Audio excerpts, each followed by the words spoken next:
Growing up, I lived in the shadow of my younger brother, Ryan. He was the golden child, athletic, magnetic, effortlessly adored. Our parents beamed with pride at his every move. Teachers sang his praises. No matter what I did, I was always the other son. But I never hated him. He was still my brother, my blood. I met Hannah during my final year of college. She was everything I'd ever dreamed of: witty, grounded, stunning, with a laugh that softened the hardest days. We clicked from the start. When I brought her home for Christmas that year, my family welcomed her warmly. My mother kept saying, "She finally lights you up." Even Ryan, for once, offered praise. "You found a real one," he said, grinning, after 3 years of love and growth. Hannah and I married. We built a modest life together. Our small home held shared dreams, weekend hikes, late-night kitchen dances, the kind of quiet joy that felt rare and sacred. But even then, I see it now, Ryan had a way of inserting himself into the center of everything. Hannah always lit up a little more when he visited. She laughed harder at his jokes. I brushed it off as sibling comfort, innocent familiarity. Then Ryan's life started to unravel. He lost his job, his engagement crumbled, and our parents practically begged me to let him stay with us for just a few weeks. I hesitated, something in my gut tightening, but I agreed. Family helps family, right? What harm could it do?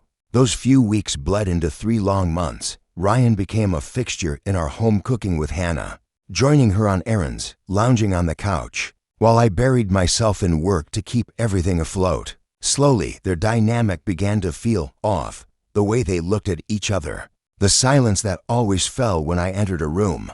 Still, I dismissed the feeling as paranoia, not wanting to believe what I feared. The truth hit like a freight train. One night, I came home early and heard their voices in the kitchen, soft, flirtatious, to intimate. I watched from the hallway as Ryan's hand grazed Hannah's. She didn't flinch. She didn't pull away. I didn't storm in. I didn't cause a scene. I just turned, walked out, and sat in my car for an hour, shaking. That night, I didn't sleep. The next morning, I asked Hannah, calmly. She didn't deny it. She wept, said it just happened, that Ryan made her feel seen in a way I hadn't in a long time. Her words carved something open in me I didn't know could bleed. She promised it wasn't ongoing, called it a mistake. I couldn't look at her. 3 weeks later, the final nail. Hannah sat me down, pale-faced, eyes red. "I'm pregnant," she whispered. I didn't need to ask. She told me before I could speak. "It's Ryan's." Her voice held the weight of spilled milk, regretful, but resigned. I packed my bags. That night, filed for divorce the next morning. I expected heartbreak. I braced for grief, for anger, but nothing could have prepared me for what followed: my family's betrayal. My mother asked me if I could find forgiveness in my heart. My father told me they didn't mean to fall in love. And Ryan, he had the gall to ask if I would consider being the child's godfather, as if offering me a twisted olive branch. Family gatherings became unbearable. My absence was noted, but never questioned. Invitations stopped coming. Group texts carried on without me. My parents started posting photos of Ryan, Hannah, and their child on social media with captions like, "Our beautiful family." I wasn't mentioned. I wasn't tagged. I was erased. I tried to hold on. I called my mother on her birthday, hoping for some thread to cling to. She thanked me flatly and said, "You should move on." They already had. That's when it finally hit me. I wasn't a son anymore. I wasn't a brother. I was a memory they preferred to forget. 6 months ago, I packed what was left of my life and moved to a new city. New job, new friends, a new kind of peace. Therapy helps. Time dulls the sharpest edges. But some wounds don't fade. Some betrayals don't scream. They sit silently, hiding in the background of family. Photos you're no longer in invitations that never arrive.